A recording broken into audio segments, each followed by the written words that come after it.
अगर आप आज के इस वीडियो में बताई जाने वाली इन 10 जगहों पर चुप रहते हैं तो आपको सब लोग बुद्धिमान समझने लगेंगे। तो चलिए उन जगहों के बारे में हम आज एक गौतम बुद्ध की कहानी के माध्यम से जानते हैं। तो चलिए कहानी की शुरुआत करते हैं। जब भी कोई व्यक्ति गौतम बुद्ध के संघ में शामिल होता था तो बुद्ध उसे सबसे पहले शांत रहने के लिए कहते थे।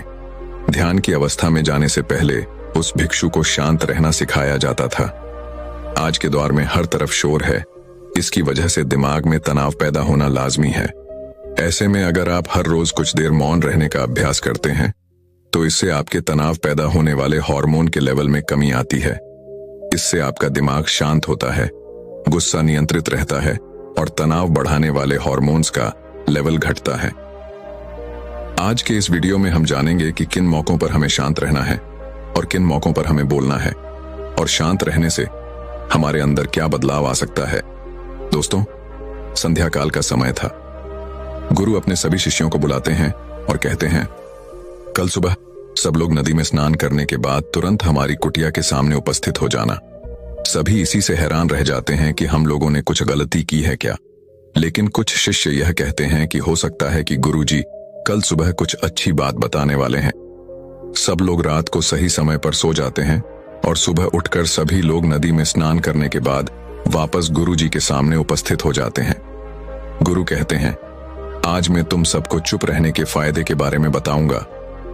गुरु कहते हैं, 10 मौके जहां पर चुप रहने से होता है लाभ और बोलने से नुकसान। गुरु कहते हैं, अगर आप इन 10 मौकों पर शांत हो गए यानी मौन हो गए तो आप जो चाहेंगे वही मिल जाएगा। आपकी जिंदगी में चमत्कारिक बदलाव शुरू हो जाएंगे। जरूरत से ज्यादा बोलना या चुप रहना दोनों ही अच्छी बात नहीं है। जैसे जरूरत से ज्यादा बारिश हो जाना या फिर धूप दोनों ही दिक्कत देती है, उसी तरह अनावश्यक बोलने से भी काफी नुकसान होता है। गुरु कहते हैं कि पहला ऐसा मौका जहां पर व्यक्ति को चुप रहना चाहिए, बिना तथ्य के ना बोले। गुरु ने कहा, अगर आपके पास कोई तथ्य नहीं है तो वहां चुप रहने में ही भलाई है। चुप बैठने से दिमाग में नई कोशिकाओं का निर्माण होता है और इससे ज्ञान की वृद्धि होती है। बोलने में भलाई वही है जहां आपको किसी चीज के बारे में पूरा ज्ञान हो। अगर आप बिना तथ्य के कहीं बोलते हैं या फिर बेवजह बोलते हैं तो आपका वहां मजाक भी बन सकता है।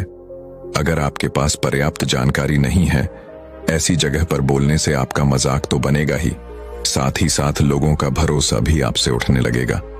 इसीलिए ऐसी जगह पर शांत रहो जहां तुम्हें पता ना हो कि क्या बोलना है क्या नहीं। कई बार कुछ लोग ऐसे होते हैं जो हर जगह अपनी उपस्थिति बताने लगते हैं। उन्हें पता नहीं होता है कि हमें क्या बोलना है, लेकिन फिर भी बोलते जाते हैं और फिर बाद में दूसरे लोग उनके जाने के बाद उनका मजाक उड़ाते हैं।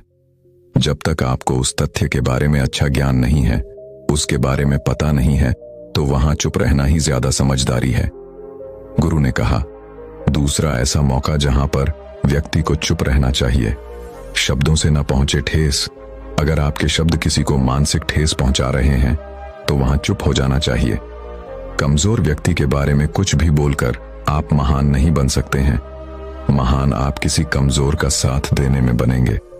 कई बार ऐसा होता है, कुछ लोग अपने से छोटे व्यक्ति को भला बुरा कहते रहते हैं। सामने वाला इंसान तो कद से आपसे छोटा है, वह आपको कुछ नहीं बोलेगा, लेकिन आप उसकी नजरों में गिरते चले जाएंगे। हो सकता है कि कल वह भी आपसे पद में बड़ा हो जाए। पद में आपसे जब वह बड़ा हो जाएगा तो आज जो रवैया आपका उसके साथ है, आने वाले समय में वह भी आपके साथ वही करेगा। आप किसी को नीचा दिखाकर बड़ा नहीं बन सकते हैं। बड़ा बनना है तो अपने से छोटे लोगों की इज्जत भी करना सीखें और साथ ही साथ बड़े लोगों का भी सम्मान करना चाहिए। लोगों को लगता है कि अगर वह अकड़ कर बोलेंगे और सामने वाले को नीचा गिराने की कोशिश करेंगे तो वह बड़े बन जाएंगे। तो यह उन सब की भूल है। बड़े होने की बजाय आप उनकी नजरों में गिरते चले जाएंगे। गुरु ने आगे कहा, इसलिए शिष्यों, तुम सब जब भी बोलना आदर भाव से बोलना, ताकि तुम्हारी बात लोगों को अच्छी लगे। बोलने में भाई बहन, माता पिता, मित्र इत्यादि संबोधन शब्दों का इस्तेमाल जरूर करना। इससे तुम्हारी मान प्रतिष्ठा तो बढ़ेगी ही, साथ ही साथ लोगों की नजरों में तुम समझदार व्यक्ति बनते जाओगे। गुरु ने आगे कहा, तीसरा मौका जहां पर व्यक्ति को चुप रहने में ही भलाई है। क्रोध या घृणा करने वाले लोग जब कोई अपना या सगा संबंधी आप पर क्रोध कर रहा हो, आपका अपमान कर रहा हो, तो आपको उस वक्त चुप रहना चाहिए ताकि सामने वाले का गुब्बारा पूरी तरह से फट जाए। आप यदि सही हैं तो उसे कतई माफीनामा गए और चुप रहकर ही सही समय का इंतजार करें। वह खुद आपसे माफी मांग लेगा जब उसे अपनी गलती का एहसास हो जाएगा। गुरु आगे कहते हैं कि अगर आपका कोई सगा संबंधी आप पर क्रोध कर रहा हो और आप उस समय शांत हैं, तो यह आदर सम्मान देने की निशानी होती है। इससे ना कोई छोटा होता है और ना ही बड़ा। अगर आपको क्रोध आ रहा है तो आप या तो वहां से किसी का अनादर किए बिना चले जाएं या फिर चुप रहें। क्रोध करने से आपके रिश्ते खराब होंगे। क्रोध करने से हमेशा क्रोध करने वाले व्यक्ति का ही बुरा होता है। गुरु आगे कहते हैं कि एक बार की बात है, एक सांप जंगल से भागते हुए किसी राजा के घर में पहुंच गया। लोगों ने छेड़खानी की तो वह बहुत ही गुस्सा हो गया, जिससे घर में जो तलवार पड़ी हुई थी उसी को लपेटकर कसने लगा और धीरे धीरे उसका पूरा शरीर कट गया। ठीक उसी प्रकार हमारा गुस्सा भी हमारे शरीर को तलवार की भांति काटता रहता है। गुस्सा ध्यान से खत्म होता है। प्रतिदिन अगर आप ध्यान की मुद्रा में बैठे हैं तो आपका गुस्सा आपके नियंत्रण में रहेगा। गुरु आगे कहते हैं कि या तो यह तरीका है कि आप प्रतिदिन ध्यान का अभ्यास करें। इससे आपके शरीर में जो हार्मोन्स गुस्से को बढ़ावा देते हैं वह सब तुम्हारे नियंत्रण में रहेंगे, जिससे शरीर गुस्से पर आसानी से काबू पा लेगा। लेकिन एक तरीका यह भी है कि जब भी आपको गुस्सा आए तो आप यह समझने का प्रयास करो कि क्या मेरा गुस्सा जायज है या नहीं। हमें वहां पर बोलना चाहिए कि नहीं। जब आप खुद इस बात का आकलन लगा पाएंगे तो आपको खुद पता चल जाएगा कि हमें गुस्सा करना चाहिए या नहीं। फिर भी आपको गुस्सा आ रहा है तो आप वहां से हटने का प्रयास करें, वहां से दूर चले जाएं। धीरे धीरे समय के साथ आपका दिमाग शांत हो जाएगा। गुरु ने कहा, चौथा, ऐसा मौका जहां पर इंसान को बहुत ही समझदारी के साथ काम लेना चाहिए, वहां पर आपको चुप रहना ही चाहिए। जहां पर उस मुद्दे से आपका कोई संबंध ना हो। अगर आपका किसी मुद्दे से कोई संबंध ना हो तो वहां आपका चुप रहना बनता है। बिना किसी वजह अगर आप दूसरे के मुद्दे पर बोलेंगे तो यह आपके लिए अनिश्चितकारी होगा। इसमें केवल और केवल आपका ही नुकसान है। जब भी आप किसी भी दो लोगों के बीच हो रहे विवाद में जल्दी अपनी टांग ना डालें। अगर सामने वाला आपको बुला रहा है अपना झगड़ा शांत करवाने के लिए तो ही आप वहां पर जाएं। किसी की व्यक्तिगत जिंदगी में दखल अंदाजी नहीं देनी चाहिए जब तक कि वह व्यक्ति आपको नहीं बुलाता है। अपने झगड़े को शांत करवाने के लिए कुछ लोग फालतू में दूसरे के विवाद में कूद पड़ते हैं। इससे उनके मान सम्मान मर्यादा पर लोग उंगली उठाने लगते हैं। गुरु कहते हैं कि अब 10 मौकों में से 5 ऐसे मौका भी है जहां पर व्यक्ति को बहुत ही समझदारी के साथ चुप रहना चाहिए। आपके शब्दों से किसी मित्र को हानि ना पहुंचे। अगर आपके शब्द सामने वाले के परिवार या मित्रों की प्रतिष्ठा के बारे में बुरी झलक दिखा रहे हैं तो आपको चुप रहना चाहिए। किसी के परिवार या फिर मित्र के बारे में बुरा बोलने से केवल आप ही बुरे बनेंगे। जो चीज आसानी से खत्म की जा सकती है उसे अपने शब्दों से बड़ा ना करें। बिना चिल्लाए बात करने का प्रयास करते रहना चाहिए। अगर आप बिना चिल्लाए कोई बात नहीं कह सकते तो आपका चुप रहने में ही भलाई है। किसी पर चिल्लाने से आपके व्यवहार के बारे में पता चलता है। ज्यादा बोलने से चीजें हमेशा खराब ही होती हैं। कई बार कुछ रिश्ते ज्यादा बोलने की वजह से टूट जाते हैं, इसलिए अपनी आवाज में मीठापन लाए। आपके शब्दों से आपके दोस्त को हानि नहीं पहुंचनी चाहिए। कभी कभी दोस्तों में हम मजाक उड़ाते हैं, लेकिन याद रखें आपके शब्दों से किसी का अनादर न हो। मजाक को भी हमेशा शब्दों के मायने में ही रखें। जहां किसी को शब्दों से चोट लगे वहां चुप हो जाएं। ज्यादा बोलने से हमेशा नुकसान ही होता है। किसी और की प्रतिष्ठा को अपने शब्दों के माध्यम से हानि नहीं पहुंचानी चाहिए। यदि आपके शब्दों से किसी और की प्रतिष्ठा को ठेस पहुंच रही है तो वहां आपको चुप हो जाना चाहिए। जब कोई व्यक्ति आपके सामने नहीं है तो आप उस व्यक्ति के बारे में बुरे शब्द किसी तीसरे व्यक्ति के सामने ना बोले। गुरु कहते हैं छठा मौका जहां पर व्यक्ति को चुप रहना चाहिए। जब कोई कर रहा हो किसी की बुराई, जब कोई आदमी आपके सामने किसी तीसरे आदमी की बुराई कर रहा हो, तब तुम्हें चुप रहकर बस सुनना चाहिए।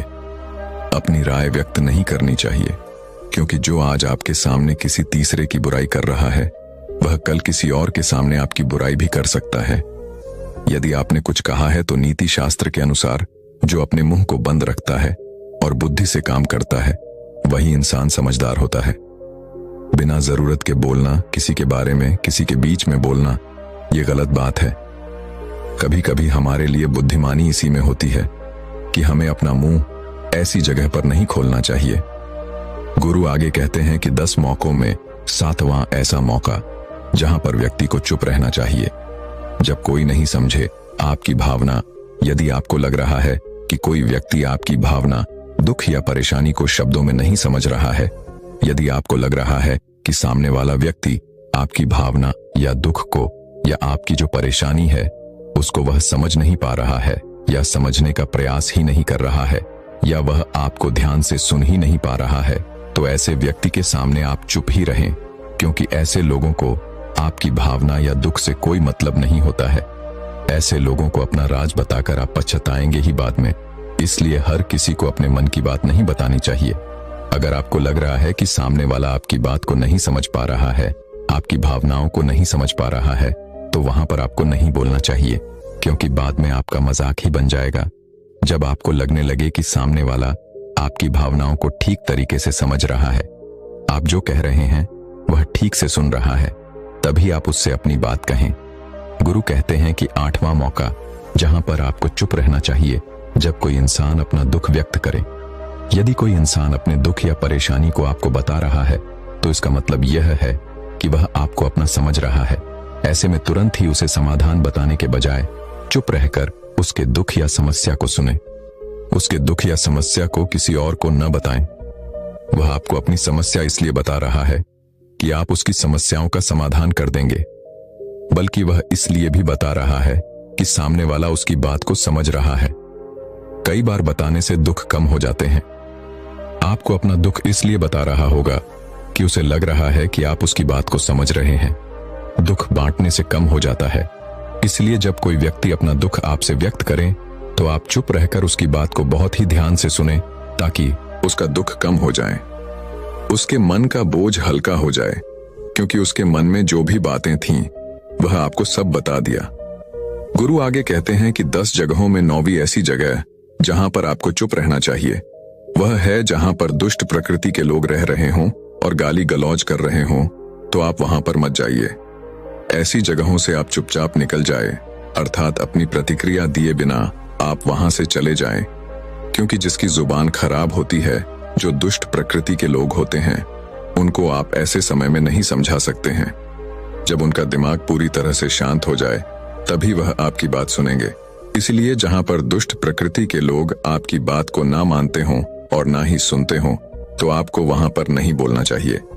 गुरु कहते हैं कि अगला 10वां मौका जहां पर आपको शांत हो जाना चाहिए वो है कि अपनी सफलता का राज हर किसी को ना बताएं। कई बार होता है कि कुछ लोग जो सफलता को बहुत ही जल्दी अर्जित कर लेते हैं, वे हर जगह अपनी सफलता का ढिंढोरा पीटने लगते हैं।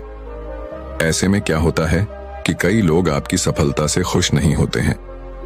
अगर आप अपनी सफलता का जबरदस्ती लोगों में ढिंढोरा पिटवा रहे हैं तो लोगों की नकारात्मक ऊर्जा आपको प्रभावित कर सकती है।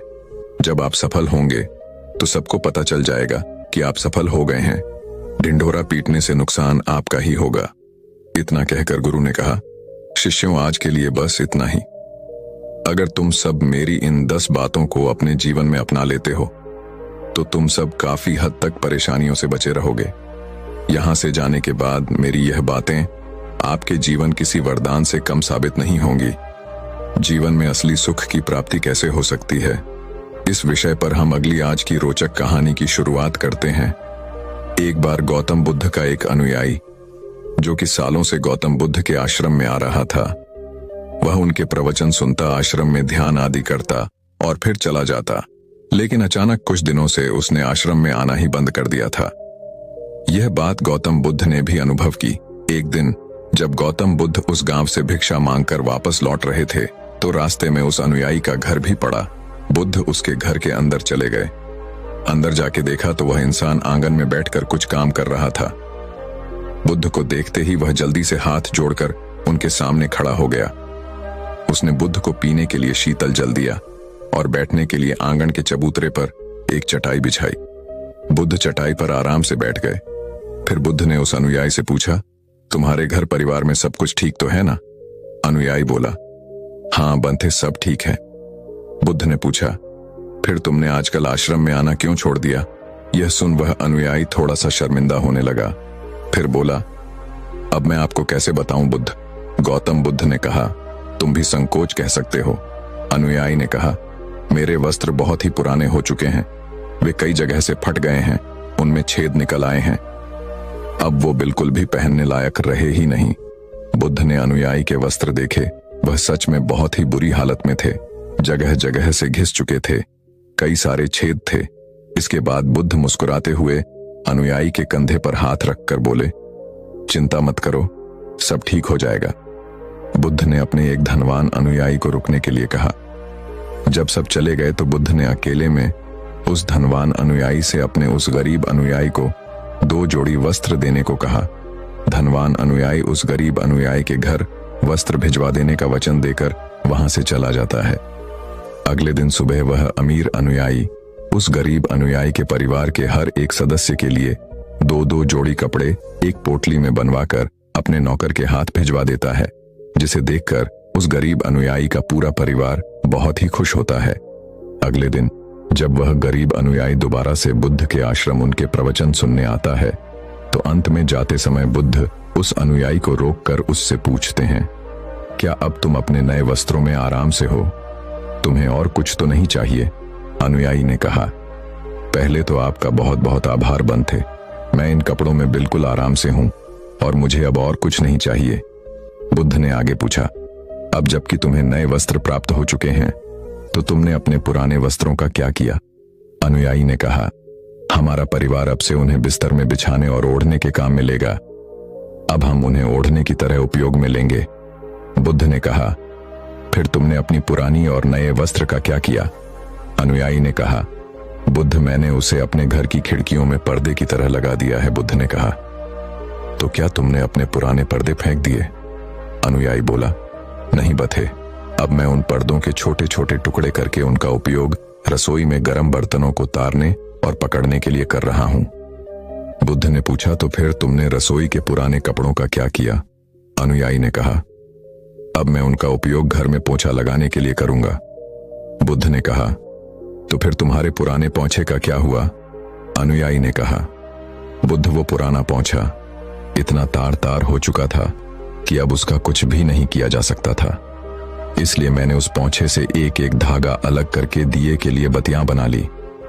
उन्हीं में से कुछ बत्तियां मैंने आश्रम में दान कर दी हैं, जो अब आज रात से आपके कक्ष में प्रकाशित होंगी। यह सुन बुद्ध अनुयायी से संतुष्ट हो गए। वे इस बात से बहुत खुश थे कि उनका शिष्य वस्तुओं को बर्बाद नहीं करता, बल्कि उनका सही से उपयोग करना जानता है। गौतम बुद्ध हमेशा अपने शिक्षकों को बहुत ही कम चीजों के साथ जीवन निर्वाह करने की शिक्षा देते थे। साथ ही उनका यह भी मानना था कि यदि हमारे पास कुछ भी हमारी जरूरत से अधिक है, हमें उसे दूसरे जरूरतमंद लोगों को दे देना चाहिए। काश हमारी आज की जनरेशन यह संदेश समझ पाए। आज लगभग हर इंसान अपनी जरूरत से अधिक चीजें खरीद रहा है, केवल लोगों की देखा-देखी में और दूसरों को शो ऑफ करने के चक्कर में। आजकल पुरानी चीजों को रीयूज करना तो दूर की बात है, हम लाई हुई नई चीजों को ही पूरी तरीके से यूज नहीं कर पाते। इसका एक कारण यह भी है कि आज के इस मॉडर्न दुनिया में हर रोज नई चीजें इन्वेंट हो रही हैं, जिससे बहुत ही जल्द चीजों का फैसला खत्म हो जाता है और दूसरी नई प्रकार की वस्तु चलने में आ जाती है। आजकल जब हम कोई फोन या इलेक्ट्रॉनिक प्रोडक्ट लेते हैं तो उनमें कितने तरह के फंक्शन की जांच करते हैं, लेकिन एक सर्वे के अनुसार एक इंसान अपने फोन के 60% फीचर्स कभी यूज ही नहीं करता या फिर बहुत ही कम बार उसे यूज करता है। यानी कि अगर वो फीचर्स ना भी होते तब भी उस इंसान का काम रुकने वाला नहीं था। आज जब प्राप्ति संसाधन दिन प्रतिदिन खत्म होते जा रहे हैं, तो ऐसे में हमें भी पूरा प्रयास करना चाहिए कि चीजें कम से कम बर्बाद करें और अपने छोटे छोटे प्रयत्नों से इस पृथ्वी को सुरक्षित बनाकर रखें। तो दर्शकों, चलिए अब अगली कहानी की शुरुआत करते हैं। दोस्तों, बहुत समय पहले की बात है, किसी नगरी में एक युवक रहता था। वह युवक एक सरकारी नौकरी करता था, जिससे उसे बहुत अच्छी तनख्वाह भी मिलती थी और उसी तनख्वाह से उसका पूरा परिवार चलता था। उसके परिवार में वह, उसकी पत्नी और उसकी एक बेटी थी। लेकिन फिर भी उसका मन बहुत बेचैन रहता, वह बहुत चिंतित रहता। उसे कुछ भी समझ नहीं आ रहा था कि आखिर उसके जीवन में क्या हो रहा है, वह क्या चाहता है, उसने आखिर इस धरती पर जन्म क्यों लिया है। ऐसे कई सारे सवाल उसके मन में उठ रहे थे। तभी एक दिन जब वो अपने बिस्तर पर सो रहा था तो उसे एक सपना आया। उस सपने में उस व्यक्ति ने देखा केवल एक संत से मिला है। वह संत बड़े ही ज्ञानी है, बड़े ही दयालु है। उन संत ने उसे एक ऐसा मंत्र दिया है जिस मंत्र की मदद से उसका पूरा जीवन बदल रहा है, उसका पूरा जीवन खुशहाल हो रहा है और वह बहुत खुश है। लेकिन तभी अचानक उसकी नींद खुल गई और उसके बाद वह और भी ज्यादा चिंतित हो गया, और भी ज्यादा परेशान हो गया। उसे समझ नहीं आ रहा था कि क्या यह हकीकत है या एक सपना। ऐसे ही कई दिन बीत गए। तभी अचानक वो एक दिन अपने काम के सिलसिले में कहीं जा रहा था। तभी उसे रास्ते में एक गुरुवर मिले। वह गुरुवर अपने आश्रम की ओर जा रहे थे। वह व्यक्ति उन गुरुर को देखता है और उनके पास जाता है। उन्हें प्रणाम करके वह उनसे कहता है महाराज, मैं कई दिनों से सो नहीं पाया हूं। मेरा मन बहुत बेचैन रहता है। मेरा मन किसी भी काम में नहीं लगता। मैं हमेशा दुखी रहता हूं, सोचता रहता हूं, चिंतित रहता हूं। और तो और अभी कुछ दिनों पहले ही मैंने एक सपना देखा था। उस सपने में मुझे एक संत मिले थे। उन संत ने मुझे एक ऐसा मंत्र दिया था जिसे मेरा पूरा जीवन बदलने लगा था। मैं हमेशा खुश रहता था, हमेशा उत्साहित रहता था। लेकिन मुझे यह समझ नहीं आ रहा है कि जो सपना मैंने देखा था वह सच था या झूठ है। महाराज, मेरी मदद कीजिए। मैं जानना चाहता हूं कि आखिर वह क्या था। क्या मुझे आप वह मंत्र दे सकते हैं जिससे मेरा जीवन सुख में हो जाए, जिससे मैं अपना जीवन सुखी सुखी बिता सकूं। मुझे किसी चीज की कोई चिंता ना रह जाए, ना ही किसी चीज का कोई डर हो। उस व्यक्ति की यह बात सुनकर वह गुरुवर जोर से हंस पड़े और उस व्यक्ति से कहते हैं, बेटा, तुम सरकारी नौकरी वाले हो, तुम भला इन उलझनों में क्यों पड़ते हो? इससे तुम्हारा जीवन सुलझने वाला नहीं है, उलझता ही चला जाएगा। लेकिन वह व्यक्ति भी बहुत समझदार था। उसने उन गुरु की बात समझ ली। उनका इशारा वह समझ चुका था। तभी वह व्यक्ति उन गुरुवर से कहता है महाराज, कई दिन हो चुके हैं और मेरा मन अत्यधिक बेचैन है। मैं ढंग से सो तक नहीं पाता। मेरा जीवन मुझे नीरज लगता है, मेरा जीवन मुझे व्यर्थ लगता है। मैं बार बार बस यही सोचता हूं कि आखिर मेरा जन्म क्यों हुआ है और मैं बाकियों की तरह खुश क्यों नहीं हूं। क्या मुझे खुश होने का कोई हक नहीं? क्या मुझे अपने जीवन को खुशी खुशी बिताने का कोई हक नहीं? तभी वह गुरुवर कहते हैं, तुम भी अपने जीवन को खुशी खुशी बिता सकते हो। इस पर वह व्यक्ति कहता है, परंतु कैसे महाराज? हर कोई मुझे तरह तरह के उपाय बताता रहता है और मैंने उन तरह तरह के उपाय को अपने जीवन पर लागू किया है, लेकिन उसके बाद भी मैं हमेशा दुखी ही रहता हूं, परेशान रहता हूं, बेचैन रहता हूं और मुझे मेरे सवालों का कोई जवाब नहीं मिलता। मैं बहुत चिंतित हो चुका हूं और अपने इस जीवन से अब हार चुका हूं।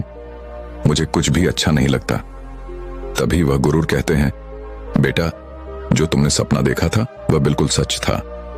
मैं तुम्हें एक ऐसा मंत्र दे सकता हूं जिसे तुम्हारा जीवन पूरी तरह से बदल जाएगा। कभी वह व्यक्ति कहता है, महाराज, आपकी बड़ी कृपा होगी। यदि आप मुझे वह मंत्र दे दें, वह मंत्र मैं किसी भी हालत में अपने जीवन पर लागू करूंगा, फिर चाहे परिस्थितियां कैसे भी क्यों ना हो। उस मंत्र का हर समय, हर स्थिति में मैं पालन करूंगा। बस आप एक बार मुझे वह मंत्र दे दीजिए। मैं आपका बड़ा आभारी रहूंगा।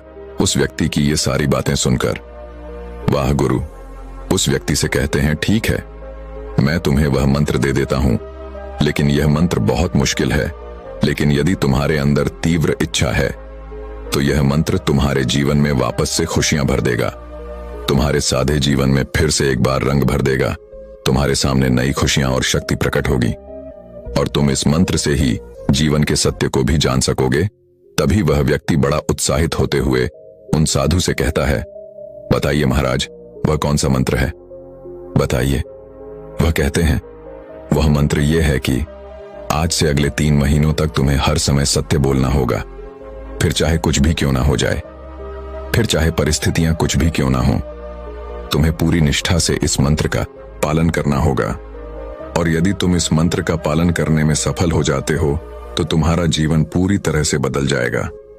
फिर तुम जैसा जीवन चाहते हो तुम्हें वैसा ही जीवन प्राप्त होगा। इतना कहकर वह साथ वहां से चले गए। तभी वह व्यक्ति मन ही मन यह सोचने लगा कि भला यह कौन सा मंत्र है कि मुझे सत्य बोलना होगा। मैंने तो सोचा था कि यह साधु मुझे कोई ऐसा मंत्र देंगे जिससे मेरा जीवन तुरंत ही बदलना शुरू हो जाएगा, मेरे जीवन में खुशियां आनी शुरू हो जाएंगी और मेरा जीवन पूरी तरह से बदल जाएगा। तभी वह व्यक्ति कुछ देर शांत होकर सोच विचार करता है और फिर वह यह तय करता है कि वह उन गुरु की बातों पर चलेगा, उन गोलू की बातों का पालन करेगा और वह 3 महीने तक सत्य ही बोलेगा। वह यह निश्चय कर लेता है कि आपसे चाहे कुछ भी क्यों ना हो जाए, समय चाहे कैसा भी क्यों ना हो, वह केवल सत्य ही बोलेगा। और उस व्यक्ति ने उसी क्षण से झूठ त्याग दिया और उसने सत्य बोलना शुरू कर दिया। वह एक सरकारी नौकरी करता था जहां पर वो और उसके अन्य मित्र भी रिश्वत लिया करते थे। उसने उसी दिन से रिश्वत लेना बंद कर दी। और इस व्यक्ति की एक और आदत थी, वो पल पल चाय पिया करता था। उसने वो चाय पीना भी छोड़ दी। धीरे धीरे उसके मन से चाय पीने की इच्छा खत्म होती चली गई। धीरे धीरे ऐसे ही कई दिन बीत गए और उसका मन अब शांत होने लगा था। अब उसे चैन की नींद आने लगी थी। वह बहुत अच्छा महसूस करने लगा था। लेकिन दोस्तों, कहा जाता है ना, वक्त पलटते देरी नहीं लगती। संयोग ऐसा हुआ कि उसी हफ्ते कर्मचारियों की जांच हुई और इलेक्शन में यह पता चला उस विभाग के कई लोग रिश्वत लेते हैं।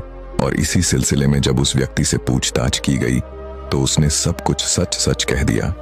वह व्यक्ति कहता है, हाँ, हम अब तक जो रिश्वत लिया करते थे उसे हम आपस में बांट लिया करते थे। उस निरीक्षण कर्मचारी ने तुरंत ही उनके खिलाफ एक्शन लिया और उसकी एक रिपोर्ट बनाई गई। उस व्यक्ति के साथ उसके अन्य मित्रों पर भी कार्रवाई शुरू की गई। उन सभी के खिलाफ एक मुकदमा भी दर्ज किया गया और केवल उस व्यक्ति के सच बोलने से वह व्यक्ति और उसके अन्य मित्र भी इस मुकदमे में फंस चुके थे। हर कोई परेशान था कि आखिर वह क्या करें। सभी को उस व्यक्ति ने मुसीबत में डाल दिया था। कोर्ट में सारे कर्मचारियों ने उस व्यक्ति के खिलाफ झूठा बयान दिया कि रिश्वत केवल वही लेता है और यह हमें बदनाम करना चाहता है। उसने हमें झूठ बोलकर फंसाया है। उन सभी कर्मचारियों की बात सुनकर वह व्यक्ति यह तो समझ चुका था कि अब उसे लंबी सजा होने वाली है। इधर जब यह बात उसकी पत्नी और उसकी बच्ची को पता चली तो उन्होंने भी उस व्यक्ति का साथ छोड़ दिया। उसके सभी मित्र उसका साथ छोड़ चुके थे। उसके सभी सगे संबंधी थीं, अब उसकी एक बात नहीं सुनना चाहते थे। वह बिल्कुल अकेला हो चुका था। अब उसके साथ कोई नहीं था। जेल में बैठे हुए तो व्यक्ति अपने आप से कहता है, उन साधु की बात मानते हुए मुझे अभी केवल 13 दिन ही हुए हैं और सच बोलने के कारण मेरी नौकरी चली गई। मेरा परिवार मुझे छोड़कर चला गया। मेरे सगे संबंधियों ने भी मेरा साथ छोड़ दिया। मैं बिल्कुल अकेला हो चुका हूं और अभी तो केवल 13 दिन ही बीते हैं और अभी तो 3 महीनों में न जाने क्या क्या होगा। यह ख्याल जब उसके मन में आया तो उसने यह भी सोचा कि मुझे सत्य बोलने के इस मंत्र को यहीं पर छोड़ देना चाहिए और मुझे झूठ बोलकर इस मुकदमे से बाहर निकलना चाहिए। लेकिन तभी उसे उस साधु की बात याद आई कि तुम्हें इसे पूरे 3 महीनों तक अपने जीवन में उतारना होगा, उसके बाद ही तुम्हारा जीवन पूरी तरह से बदलने लगेगा। इधर वह यह सोच ही रहा था, किताबी साध जिसने उस व्यक्ति को यह सारी बातें बताई थीं, जिसने उसे वह मंत्र दिया था, वह भी उसे अपने दिव्य दृष्टि से देख रहे थे और वह जोर से हंस पड़े और कहने लगे, शिष्यों, आज तुम जानते हो क्या हुआ? जिसे मैंने सच बोलने का मंत्र दिया था, आज वह जेल में है और उसका साथ देने के लिए कोई तैयार नहीं हो रहा। उसका परिवार उसे छोड़कर चला गया। उसके सगे संबंधी भी उसकी एक बात सुनने के लिए तैयार नहीं। उसके मित्रों ने उसे खुद ही फंसा दिया। तभी एक शिष्य खड़ा होकर उन साधु से पूछता है, हे गुरुवर, यह तो उसके साथ बहुत बुरा हुआ, किंतु आप हंस क्यों रहे हैं? तभी वह साधु उस शिष्य से कहते हैं, मैं उस व्यक्ति पर नहीं हंस रहा, मैं तो इस दुनिया की मूर्खता पर हंस रहा हूं। जब तक वह व्यक्ति झूठ बोलता रहा, लोगों को फंसाता रहा, लोगों को धोखा देता रहा, तब तक लोग उसकी इज्जत करते थे। लेकिन जैसे ही उसने सच बोलना शुरू किया, सत्य की राह पर चलना शुरू किया, लोगों ने उसका तिरस्कार करना शुरू कर दिया, उसे भला बुरा कहना शुरू कर दिया उसे फंसाना और उसके खिलाफ बेईमानी भी शुरू कर दी, यहां तक कि उसके अपने तक उसका साथ देने को तैयार नहीं। और ऊपर से इस दुनिया के लोग कहते हैं कि अब लोगों में सच्चाई कहां रही। मैं इसलिए हंस रहा हूं, कुछ दिनों बाद ही उस व्यक्ति को अदालत में पेश किया गया। तभी वहां पर उपस्थित एक जज ने उस व्यक्ति से कहा, तुम्हारा वकील कहां है? तुम्हारा मुकदमा कौन राधिका? इस पर वह व्यक्ति कहता है, जैसा मेरा कोई वकील नहीं है इस पर। वह जज कहता है, यदि तुम चाहो तो मैं तुम्हारे लिए एक सरकारी वकील कर सकता हूं, जिसकी मदद से तुम इस मुकदमे को लड़ सकते हो और अपनी बेकसूर साबित कर सकते हो, और इससे हो सकता है कि तुम्हारी सजा भी कम हो जाए। तभी वह व्यक्ति मुस्कुराने लगा और जज से कहता है, जज साहब, मुझे किसी वकील की कोई आवश्यकता नहीं।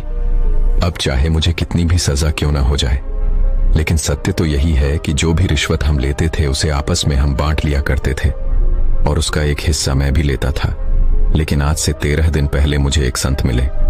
उन संत ने मुझे एक मंत्र दिया था और कहा था कि अब से तुम कभी भी झूठ मत कहना, चाहे परिस्थितियां कैसे भी क्यों ना हो, चाहे तुम्हारे सामने हालत कैसे भी क्यों ना हो, तुम हर हाल में सत्य ही कहना। वह दिन और आज का दिन मेरा सब कुछ लूट चुका है। मेरे पास मेरी नौकरी नहीं रही, मेरे बच्चे, मेरी पत्नी सब मुझे छोड़कर जा चुके हैं। मेरे अपने मित्रों ने झूठी गवाही देकर मुझे इस मुकदमे में फंसा दिया, और मेरे सगे संबंधी भी मेरी एक बात सुनने के लिए तैयार तक नहीं। मैंने अपना सब कुछ खो दिया है और आज मैं इस अदालत में खड़ा हूं। उस व्यक्ति की यह बात सुनकर जज ने कुछ समय का विराम लिया और चुपचाप उस व्यक्ति को अपने कमरे में बुलाया, उससे बातें की, उसे पूछताछ की और कहा, कौन है वह संत जिनकी बातों के प्रभाव में आकर तुमने सत्य की राह न ली? तुम सत्य बोलने पर अड़ चुके हो और तुम्हें यह तक नजर नहीं आता कि इसे तुम्हारा कितना नुकसान हो रहा है। तुम पूरी तरह से बिखर चुके हो, तुम्हारे पास अब कुछ नहीं रहा। तभी वह व्यक्ति उन संत के बारे में उस जज को सब कुछ सच सच बता देता है। और संयोग की बात देखिए, वह जज भी उन संत के बारे में सब कुछ जानता था। वह भी उनका एक शिष्य था जिन्होंने उस व्यक्ति को सत्य बोलने का मंत्र दिया था। उस व्यक्ति की सारी बातें सुनकर जज उस व्यक्ति से कहता है, हाँ बिल्कुल सही है, आप सत्य की राह पर अड़े रहें। काश ऐसा मैं भी कर पाता। कुछ समय बाद अदालत की कार्रवाई फिर शुरू की गई और जज ने इस बार उस व्यक्ति पर कुछ जुर्माना लगाकर उसे रिहा कर दिया। लेकिन अब उस व्यक्ति की नौकरी नहीं थी, ना ही उसके साथ उसके परिवार वाले थे, नहीं उसके सगे संबंधी। वह बिल्कुल अकेला था। हर कोई उसे पागल समझता था, उसे बेवकूफ समझता था। सभी ने अपना नाता उससे तोड़ लिया। उन्होंने जैसे तैसे हिम्मत बांधी और एक किराए का कमरा लिया, और उस किराए के कमरे में वो आसपास के बच्चों को शिक्षा देने लगे। लेकिन उन्होंने अपना सत्य का संकल्प छोड़ा नहीं था। वह अपने सत्य के संकल्प पर अभी भी अडिग थे, और उनके इसी संकल्प के कारण उनके जीवन में वह दिन भी आया जिसका वह इंतजार कर रहे थे। एक दिन उनके घर पर एक चिट्ठी आई और चिट्ठी में यह लिखा हुआ था, आपके पिता के पास जमीन का एक टुकड़ा था जिसे सरकार ने अपने कब्जे में रखा था, लेकिन अब सरकार आपको मुआवजे के तौर पर 13 लाख रुपए दे रही है। जबकि हैरानी की बात यह है कि उस व्यक्ति को उस जमीन के बारे में कुछ भी नहीं पता था। वह तो यह भी नहीं जानता था कि उसके पिता के पास ऐसी कोई जमीन भी है। और जब उसने दिन पर ध्यान दिया तो उसने देखा कि उसका 3 महीने का जो संकल्प था सत्य बोलने का, वह पूरा हो चुका था। और वह यह समझ चुका था कि 3 महीने झूठ न बोलने का इनाम उसे आज मिला है। वह तुरंत अपनी पत्नी और बच्चे के पास गया और मुआवजे की जो रकम उसे मिली थी उसने अपनी पत्नी और बच्चों को दे दी, और अपनी पत्नी से कहता है, मैंने आज तक बहुत झूठ बोले थे, बहुत लोगों को धोखा दिया था, बेईमानी की थी, जिस कारण मेरा जीवन पूरी तरह से नीरस हो चुका था। मैं हमेशा डर में रहता था, मेरे मन में एक अजीब सा भय लगा रहता था। मैंने हंसना छोड़ दिया था, जीना छोड़ दिया था।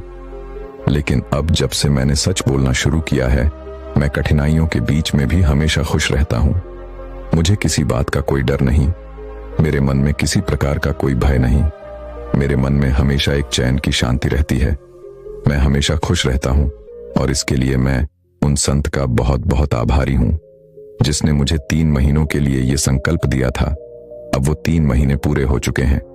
3 महीनों के बाद जब मुझे इतना फायदा हो सकता है, तो मैं यह देखना चाहता हूं कि अगर मैं जीवन भर झूठ ना बोले, सत्य की राह पर चलन सत्य कहो, तो मेरा कितना फायदा हो सकता है। और इसीलिए आज मैं तुम्हारे पास आया हूं ताकि यह पैसे मैं तुम्हें दे सकूं। यह पैसे तुम रखो और तुम इसे अपना जीवन बनाओ। और मैं वापस आपके उसी राह पर जा रहा हूं, क्योंकि जिस राह पर मैं चल पड़ा हूं, उस राह पर तुम्हारा चलना नामुमकिन है। उस राह पर बहुत मुश्किलें हैं, बहुत कठिनाइयां हैं, लेकिन भीतर ही भीतर बहुत आनंद भी है। इतना कहकर वह वहां से चला जाता है और ठीक उसी समय वह गुरु भी अपने ध्यान की दृष्टि से देख रहे होते हैं और वह जोर से हंसते हैं और अपने उन शिष्यों से कहते हैं, तुम जानते हो आज क्या हुआ है? उस व्यक्ति ने आज सब कुछ खोकर भी सत्य का साथ नहीं छोड़ा। आज उसने सत्य की शक्ति को जान लिया है और यह एक महान जीवन का आरंभ है। ऐसा व्यक्ति चाहे जहां भी रहे, वह लोगों के लिए प्रेरणा और शक्ति का स्रोत बनेगा। दोस्तों, हमारे जीवन में भी कुछ ऐसा ही होता है। हम कभी खुद से सत्य नहीं कहते। हम सबकी परेशानी का कारण है क्योंकि हम खुद से ही झूठ बोलते हैं। खुद अपने शब्दों पर विश्वास नहीं करते, इसलिए खुद को कमजोर बना लेते हैं। यदि आपने अपने जीवन में कोई भी लक्ष्य निर्धारित किया है, तो उस लक्ष्य के प्रति पूरी तरह से तत्पर हो जाइए। चाहे कुछ भी हो जाए, आपको उस लक्ष्य को पाना ही है। इसके लिए आपको चाहे कुछ भी दांव पर क्यों ना लगाना पड़े, आप उसे दांव पर लगा दीजिए। जिस तरह से उस व्यक्ति ने किया था, उसने सत्य की राह किसी भी परिस्थिति में नहीं छोड़ी। उसने अपना संकल्प नहीं तोड़ा। इस तरह का कर्म करना, सच बोलना, यह सत्य है। संकल्प शक्ति से आप कठिन से कठिन कार्य को भी बड़ी सरलता और सहजता से पूर्ण कर सकते हैं। और संकल्प शक्ति से जुड़ने के लिए विचारों, शक्ति और कर्मों का शुद्ध होना अति आवश्यक है। इसलिए आप चाहे जो भी कार्य कर रहे हो, वह छोटा हो, बड़ा हो, चाहे आपके जीवन का लक्ष्य छोटा हो या बड़ा हो, उसे पूरी ईमानदारी और विश्वास से करो। और यह बात आपको कोई नहीं बता सकता। यह तो आपको खुद ही जाननी पड़ेगी कि आज तक आपने जो कुछ भी कार्य किया है, क्या उसे आपने पूरी ईमानदारी और विश्वास के साथ किया है? यदि हां, तो आप उस कार्य में जरूर ही सफल हुए होंगे। और यदि नहीं, तो निश्चित ही आप उस कार्य में असफल रहे होंगे। अगर आप इस शक्ति का इस्तेमाल करना चाहते हैं, यदि आप अपने भीतर भी संकल्प शक्ति को उत्पन्न करना चाहते हैं, तो आपको अपने भीतर तीव्र इच्छा पैदा करनी होगी और इच्छा को जागरूक रखना होगा, क्योंकि ये तीव्र इच्छा ही आपको आपके संकल्प को जिंदा रखेगी। इसके बाद का जो रास्ता है, वह तो खुद ब खुद बनता चला जाएगा। इसलिए हमेशा खुद से सत्य बोलो। पूरे विचारों को, बुरी सोच को निकाल फेंको। अपने शब्दों पर पूर्ण विश्वास करके देखो। अपने शब्दों को अपने कर्मों से बदलो, क्योंकि कहा जाता है संकल्प शक्ति ही आत्मा की शक्ति है। और यदि आप इसे अपने जीवन में उतारते हैं, तो देर सवेर ही सही, लेकिन आपका जीवन पूरी तरह से बदल जाएगा। दोस्तों, मैं उम्मीद करता हूं कि यह कहानी सुनने से आपके जीवन में अच्छे बदलाव आए होंगे। आपको इस वीडियो से क्या सीखने मिला, ये कमेंट करके जरूर बताएं। और अपने परिवार, दोस्तों या आपके करीबी इंसान के साथ ये कहानी शेयर करके उन्हें भी इस ज्ञान से परिचित करवाएं। बाकी अगर आपको यह वीडियो दिल से अच्छी लगी हो, तभी इस वीडियो को लाइक कर देना। और आपने अब तक इस चैनल को सब्सक्राइब ना किया हो, तो चैनल को सब्सक्राइब भी जरूर कर देना। आपका हर दिन शुभ हो और खुशियों से आपका जीवन भरा रहे। धन्यवाद। नमो बुद्धाय।